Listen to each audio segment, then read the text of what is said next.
고양이를 잃어버리고 너무 오랜 시간 동안 찾느라고 일도 마음도 몸도 모두 지쳤다. 하지만 죽더라도 내 앞에서 죽어야지. 이대로는 너무 불쌍해서 받아들일 수가 없는 마음이었다.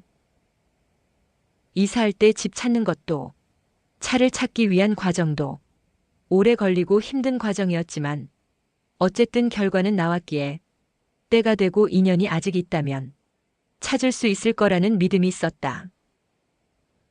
오랜 과정 동안 깨달은 것도 많았다. 진정 소중한 것이 지금 내 옆에 있는 이 고양이들과의 소소한 일상이었는데 항상 현실에 불만을 가지고 살았던 그동안의 마음에 대해서 반성했다. 찾는 동안은 일이나 돈 벌려는 마음은 온데간데 없고 오로지 찾는 것에만 모든 마음을 집중할 수밖에 없었다. 그 외의 다른 일상은 나의 고양이가 옆에 있어야만 할 수 있는 일들이었다. 일하다 보면 고양이에게 소홀하기도 하고 이사와서 이 집에 매일 소변 테러를 하고 만성 설사 때문에 혼내기만 했는데 그리고 둘째가 들어온 이후로 첫째에게 신경을 덜 쓰기도 했었는데 그 미안함이 한꺼번에 몰려왔다. 첫째 고양이도 나에게 그렇게 소중한 존재였다는 것을, 그 빈자리가 너무 크다는 것을 강하게 느끼게 되었다. 집에 배변 냄새가 진동해도 좋으니 제발 돌아오기만 해다오. 그냥 존재만으로도 충분한 게 너의 역할이었는데 내 기준으로 판단해서 있는 그대로 받아들이지 못해서 너를 너무 힘들게 했구나. 사실 너를 사랑하고 있단다. 그걸 알게 해줄 시간과 기회를 달라고 기도하는 수밖에 없었다. 나에게 오기 전에 이미 내가 아는 것만 2번 버려진 이 아이가 사람에 대해서 믿음이 생기기까지 오랜 시간 걸렸고 그 믿음도 둘째가 들어오고 자꾸 나도 모르게 혼내게 되어서 마음의 상처를 가진 채로 이대로 인연이 끝나버리면 나는 평생 자책하면서 그 마음의 짐을 벗어날 수 없을 것 같았다. 사실 이 일은 유튜브에 올리지 않으려고 영상도 많이 찍지는 않았다. 하지만 기억하고 있어야 할 것 같아서 내용을 기록하기로 했다. 지난 추석 긴긴 연휴에 지난 5월 이후로 나가지 못했던 차박을 나갔다.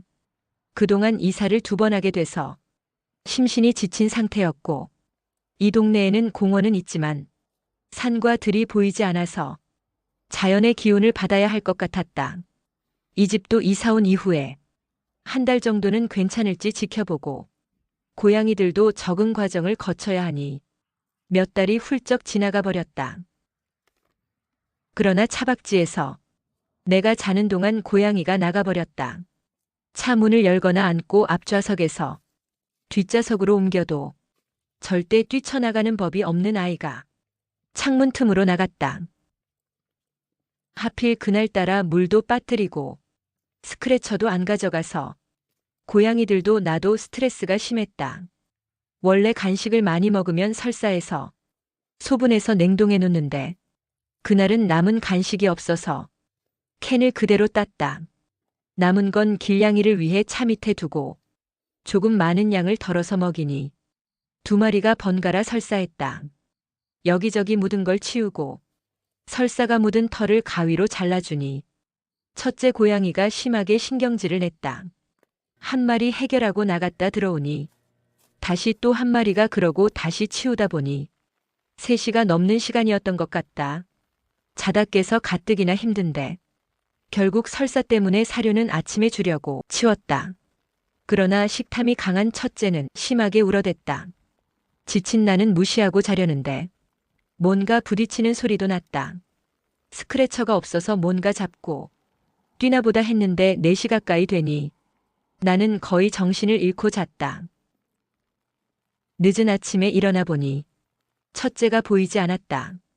어디 숨어 있나 했는데 결국 설사 냄새 때문에 환기를 위해 조금 더 열어놓은 창으로 나가버린 것이었다. 그때만 해도 심각하게 생각하지 않았다. 그냥 주위에 있을 아이라고 생각하고 몇 시간을 찾았지만 흔적이 보이지 않았다. 그곳의 사람들에게도 모두 물어봤지만 아무도 보지 못했다. 탐정에게 전화를 해야 하나 싶은 생각도 들었지만 사방이 뻥 뚫리고 주변에 산과 물이 있는 그 광활한 곳에서 숨어서 내가 못 찾는데 탐정이 와서 3시간 이내에 찾는 건 불가능해 보였다.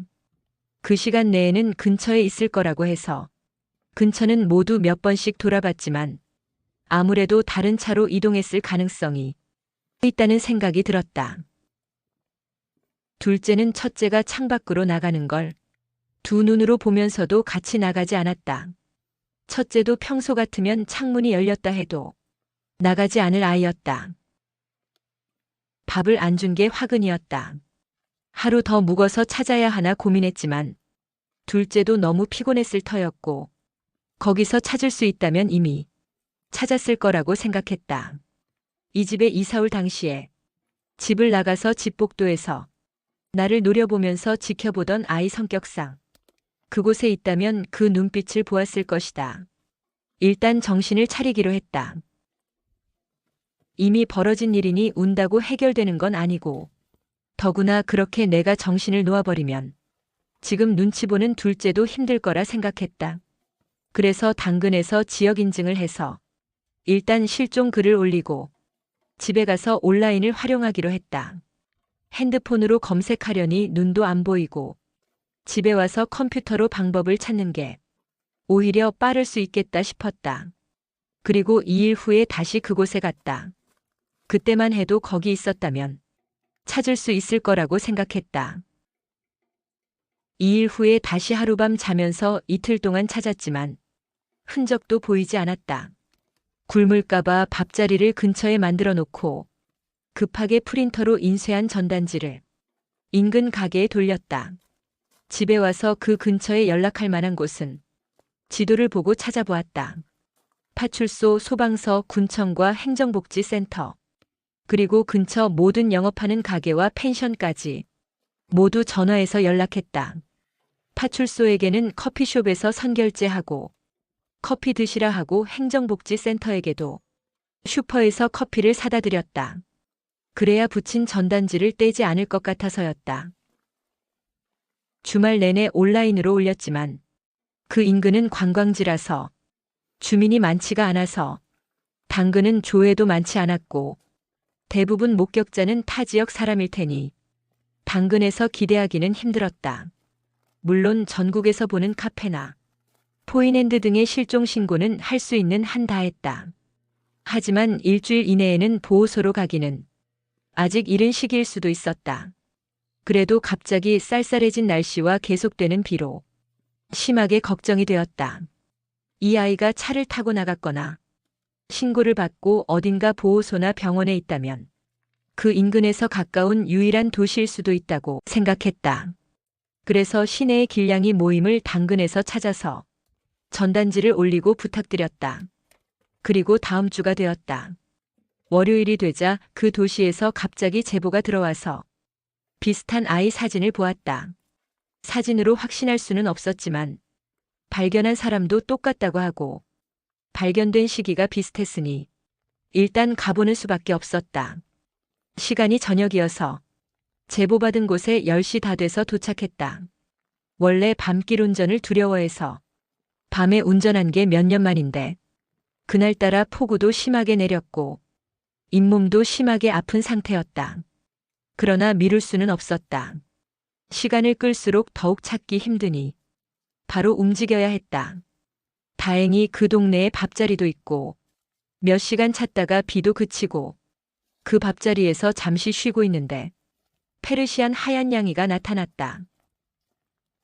너무 반가워서 이름을 부르는데 가만히 앉아서 나를 쳐다보더니 다른 아저씨가 그 근처에 나타나자 유유히 걸어서 내가 넘을 수 없는 철문 밖으로 도망갔다.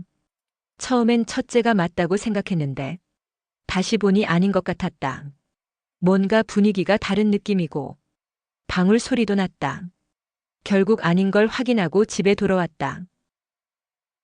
집에서 1시간 넘는 거리였고 집에 돌아오니 새벽이었지만 집에서 그냥 소식을 기다리기만 하는 게 더 힘든 마음이어서 직접 확인한 게 다행일 수 있었다. 그래서 제보가 들어온 카페에 그 고양이는 내 고양이는 아니었고 다른 지역이라도 꼭 비슷한 아이면 제보해달라고 글을 다시 올렸다. 도시여서 그런지 잃어버린 지역을 표기한 글보다 조회수가 높긴 했다. 결국 다시 원점이었다.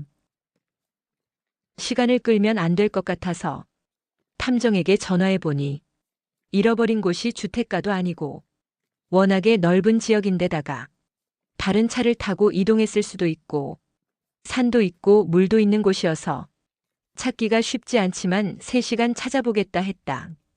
그런데 출장비는 50만 원 가까이 되었다. 아무리 탐정이라 해도 그 넓은 곳에서 3시간에 찾는다는 건 불가능해 보였다. 탐정이 못 찾으면 출장비를 날리고 제보자에게 살해금도 주어야 하는 상황이라 일단 흔적이라도 찾아본 후에 고양이 털이라도 발견되면 범위가 좁혀져서 찾을 확률이 커지니 그때 연락해야 할 것 같았다.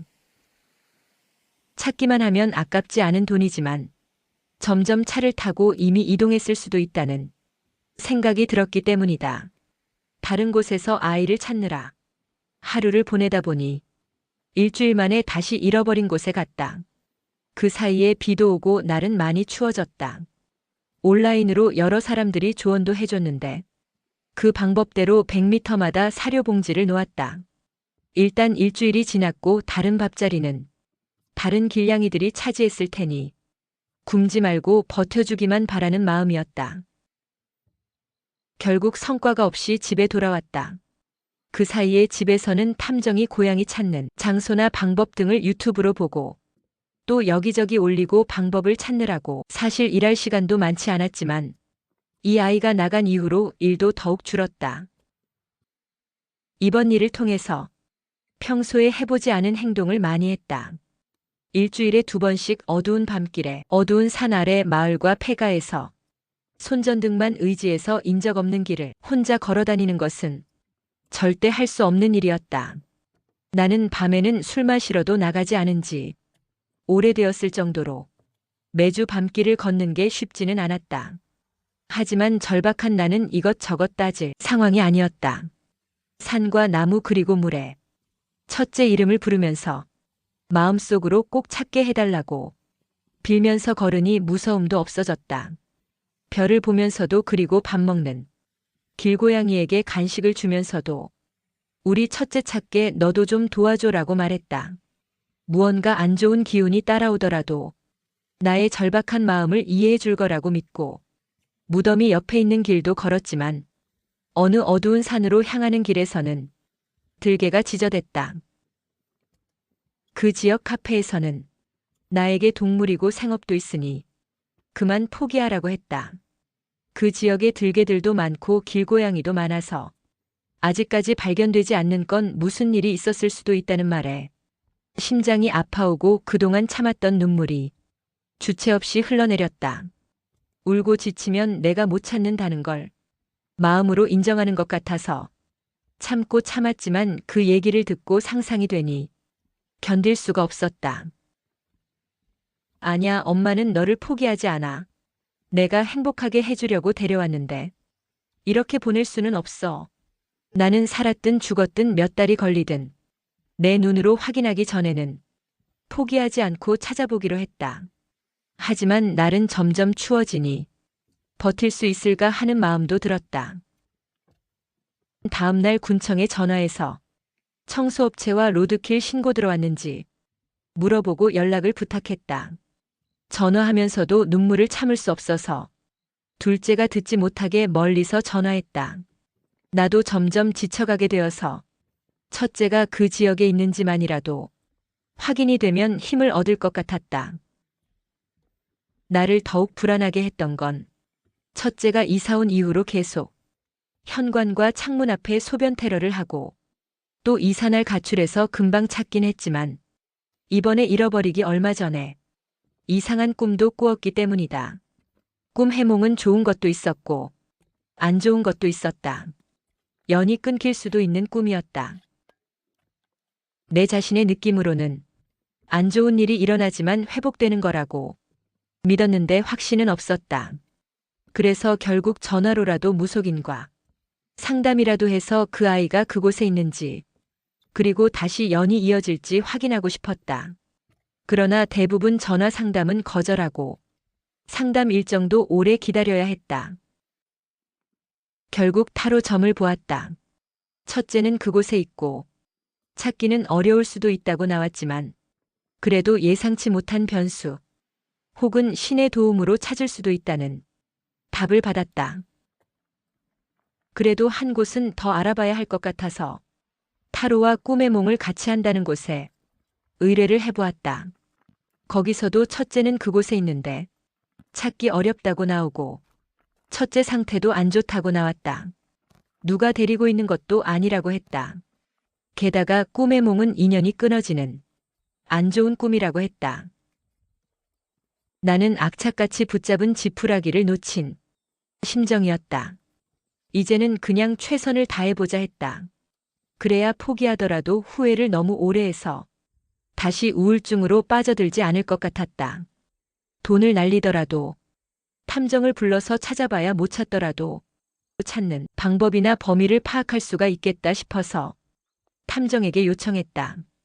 처음부터 비용을 물어보니까 지금 금액이 문제가 아니라 와줄 수 있는지 물어봐야 하는 거 아니냐며 혼났다. 나로서는 찾을 확률을 기대하지 않고 최선을 다해보자는 마음으로 부르는 거라서 비용을 물어볼 수밖에 없었다. 찾지 못하게 되면 고속도로비 기름값 그리고 다른 부대 비용 등이 계속 나가야 하고 일은 계속 줄어들다 보니 나도 빨리 끝내야 일상생활로 돌아오겠다 싶어서 확신 없이 불러보는 상황이었다. 탐정이 있는 지역이면 20만 원 출장비면 되는데 여기저기 그 지역 탐정도 알아보았지만 심한 경우 80만 원까지 부르는 상황이라서 기대 없이 불러보는 건 쉽지 않았다. 이번에 상담한 탐정은 처음부터 핀잔은 주었지만 나로서는 이것저것 따질 입장이 아니었다. 일단 뭐라도 붙잡고 싶은 간절함으로 기분 나쁜 말도 그냥 들었다. 결국 시간이 지나서 자신을 부르는 것보다 모션 감지 카메라를 설치하고 전단지 제대로 뿌리고 다시 찾아보라는 조언을 들었다. 다른 곳으로 이동한 거 아니냐고 하니 그런 일은 흔치 않다고 했고 거기 있을 거라고 했다. 밥자리에 설치할 카메라를 사고 전단지를 주문해서 동네 집 앞 등에 놓을 때 그냥 놓으면 욕먹을 수 있고 붙이는 건 안 될 것 같아서 음료수를 그 위에 놓아서 날아가지 않게 했다. 카메라를 설치하고 나니 마음이 급해서 3일 만에 다시 가서 확인했다. 그런데 카메라 설정이 잘 안 돼서 영상이 아니라 사진만 찍혔는데 첫째와 비슷한 사진은 없었다. 그래서 그날 밤 다른 밥자리에 설치하고 다음 날 낮에 확인해 보니 역시 첫째는 없었다. 다시 처음에 놓았던 곳에 영상으로 세팅해 놓고 카메라를 놓았다. 그러나 첫째는 영상에 나타나지 않았다. 다른 길냥이들이 그 사료를 먹는 모습만 보였다. 잃어버린 곳에 갈 때는 희망을 가지고 떠났는데 돌아올 때는 항상 눈물을 참으며 와야 했다. 찾으러 돌아다녀 봐도 근처에 있다는 느낌이 들지는 않았다. 하지만 2번 타로점 봤을 때 동일하게 잃어버린 장소에 고양이가 있다고 하고 또 탐정도 잃어버린 곳에서 찾으라고 하니 그곳에서 찾는 수밖에 없었다. 매번 아무런 단서도 없이 돌아와야 했다. 하지만 절대로 부정적인 생각, 포기하려는 생각은 하지 않으려 했다. 머릿속에 온라인에서 찾는 글에 찾았어요 라고 제목을 고치는 것만 떠올리려고 애썼다. 찾는 지역에서 카메라를 설치해도 보이지 않아도 밥 주는 것을 멈추지는 않았다. 3주차가 되어가니 그곳에 있을지 확신도 없었고 그곳 카페 주인도 나에게 인근에 들개가 많아서 당하는 고양이들도 많고 차 사고 당하기도 할 수 있으니 포기하라고 했다. 동물이고 생업이 중요하지 않냐고 했다. 나라도 다른 사람 일이라면 그렇게 생각할 수도 있었다. 하루에도 뉴스에서 빈번하게 사고 뉴스들이 나오는 걸 아무렇지 않게 보고 사는 일상에 길에서 로드킬도 장거리 운전할 때 자주 보게 되는 것도 나의 일이 아닐 때는 담담해져 갔다. 하지만 내 아이는 달랐다. 이대로 마음으로 포기하면 절대 찾을 수 없을 것 같았다. 모든 고양이의 생사에 마음 쓸 수는 없어도 내 아이는 내가 지켜야 했다. 10월 한 달 동안 명절 연휴도 있었고 거의 일도 급한 일만 했고 또 일도 거의 들어오지 않았다. 작년보다 더 심각했다. 한 마리의 고양이가 없을 뿐인데 다른 장소가 되어버린 것처럼 분위기가 싸늘했다. 날이 더 추워지면 돌이킬 수 없을까봐 10월까지는 최선을 다하는 수밖에 없었다. 하늘의 별에게 기도하고 나무와 꽃에게 심지어 고양이에게까지 우리 아이를 찾게 도와달라고 했다. 이제는 기적을 바라는 수밖에 없었다. 그리고 내려놓는 수밖에 없었다. 이미 시간이 많이 지나서 그 근처에 있을 가능성이 적으니 전단지 돌리는 반경을 넓혔지만 이 아이가 마을 인근으로 가지 않으면 생존 확률은 전무했다. 내가 포기하지 않은 건 그 아이의 운명을 믿어서였다. 나를 만나기 전에도 죽을 고비를 넘기고 나와 살면서도 고비가 있었는데도 기적처럼 위기를 모면했던 아이였다. 이 아이의 위기도 2년 전 추석 명절 때였었다.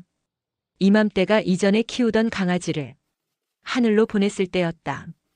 그 이후로 계속 나의 감정도 일도 순조롭지는 않았었다. 그 아이와의 만남도 우연이 아니라 인연일 수밖에 없는 상황에서 키우게 되었었다. 그 아이와 펜로스 우울증을 지나고 하악질하던 아이가 개냥이가 되어가며 이제 진정 가족의 마음으로 살게 되었다.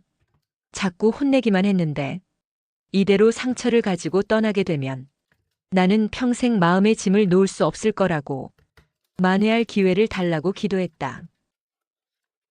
여러 번 사람에게 상처받았던 그 아이에게 사람을 믿게 할 수 있는 기회를 한 번만 더 달라고 기도하는 수밖에 없었다. 이젠 신의 뜻에 맡기겠다고 내려놓았다. 유기견 보호소에 전화해서 비슷한 아이 확인해달라고 주말 내내 전화하고 확인하고 월요일에 또다시 잃어버린 곳에서 찾지 못하고 실망하고 돌아온 밤 카페에서 며칠 전에 댓글이 올라온 걸 뒤늦게 발견했다. 지역은 멀지만 비슷하다고. 사진을 올렸는데 정말 비슷했다. 그러나 잃어버린 곳에서 250km 이상 떨어져 있어서 평소에는 가볼 생각조차 하지 못했던 먼 곳이었다. 다음날 떨리는 마음으로 주소를 받아들고 먼 곳이라서 4시간 이상 운전해야 하지만 일단 속리산에 설치한 카메라를 찾아서 확인을 한 다음에 제보가 들어온 곳에 가보기로 했다. 아파트 입구 경비실에 하얀 고양이를 찾으러 왔다고 하니 바로 경비실 뒤쪽에 있다고 알려주셨다. 나로서는 거의 확신은 하지만 다른 지역에서도 가보니 아니었던 적이 있어서 100% 확신은 없는 상태였다. 어둠 속에서 보니 정말 닮았다. 녹음했었던 이전에 울던 소리를 들려주니 같이 울면서 반응을 했다. 아무래도 내 고양이인 것 같았다. 부르니 가까이 왔는데 시간을 가지고 안심시킨 다음에 천천히 잡아야 하는 걸 알면서도 그동안 너무 오래 고생하기도 했고 그렇게 오래 운전한 적은 거의 없는 일이라서 피로가 쌓인 나는 빨리 잡고 싶은 성급함이 앞섰다. 그동안 유튜브에서 탐정이 목덜미를 잡아서 들어야 한다는 영상을 기억하고 목덜미를 잡았으나 살이 거의 없이 피부만 있다 보니 금세 미끄러지고 아이는 놀라 도망쳤다. 차라리 평소처럼 가슴을 들어 안아야 하는데 밖에서 잡는 건 두려운 일이었다. 도망친 아이를 경비 아저씨가 찾아준다고 후레쉬를 비추고 하니 아이는 더 멀리 도망가고 말았다. 언제 다시 올지 모르는 상황이라 결국 탐정을 불렀다. 이미 아이를 발견한 상태고 멀지 않은 지역이라면 시간을 가지고 천천히 기다려서 잡을 생각을 했겠지만 어떻게든 그날 잡아서 데려가야 했다. 둘째도 오래 기다려야 하니 자고 갈 생각도 할 수 없었다. 그날따라 날도 엄청 추웠다. 발견된 곳이 도로 바로 옆이고 또 아파트 주차장에서도 차가 다니니 실수해서 사고라도 나면 돈 아끼려고 했던 걸 후회해도 소용이 없으니 어쩔 수 없었다. 다행히 탐정이 올 즈음 그 아이가 다시 나타나서 빠르게 덫으로 잡을 수 있었다. 들개에게 당했을 수도 있다는 소리를 들으면서 눈물을 너무 흘렸기에 잡히고 나서도 눈물도 나지 않았다. 다 내려놓은 마음의 상태가 될 만큼 나는 모든 기력을 다 쓴 상태였던 것 같다. 이제 이 여정이 마무리가 되었구나 싶었다. 탐정은 믿기 힘들어했다. 어떻게 250km나 떨어진 곳에서 발견이 되고 또 거기서 누군가 남의 집 문 앞에 놓고 갔다고 했다. 다시 유기를 해도 아파트에서 버린 게 이해가 안 간다고 했다. 이 아이를 찾은 건 기적과 같은 일이라 했다. 아파트에서 발견되고 품종묘라 찾은 거지. 아니라면 찾기 힘들었을 거라고 한다. 아파트에 있었더라도 지하주차장, 차들 많은 곳에서 굶으면서 버티는데 사고 당하지 않은 것도 기적이고 아파트 앞 대로변에 나가지 않아서 또 사고 당하지 않은 것도 운이다. 그리고 경비실과 주민이 내치지 않고 주인을 찾아주려고 하는 인심 좋은 동네에 버려진 것도 운이었다.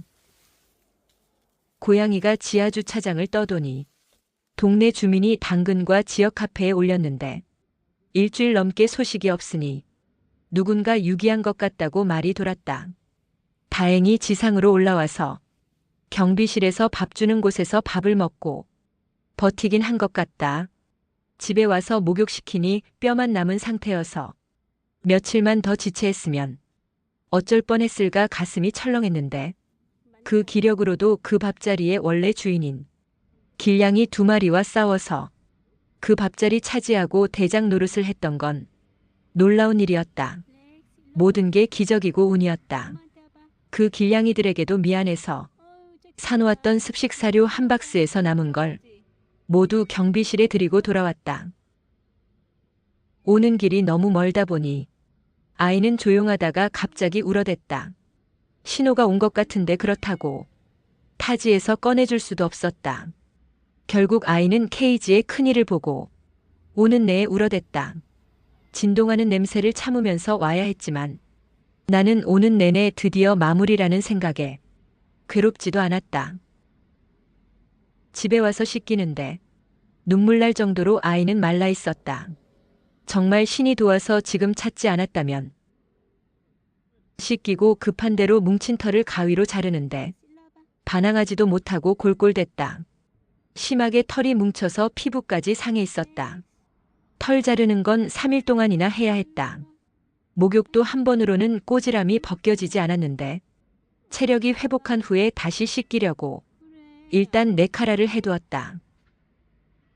당근에서 실종글을 전국에서 볼 수 없는 건 이런 때에는 정말 아쉬운 점이었다. 다행히 고양이 카페에 올린 글에 시내에서 못 찾았다는 글의 조회수가 잃어버린 지역보다 훨씬 높아서 누군가 보고 제보를 올렸다. 실종글을 온라인 카페에 한 번만 올렸다면 보는 사람도 많지 않았고 제보도 받지 못했을 것이다. 다른 도시에서 찾다가 못 찾은 것도 인연이 돼서 찾을 수 있게 된 연을 만들어준 것 같았다.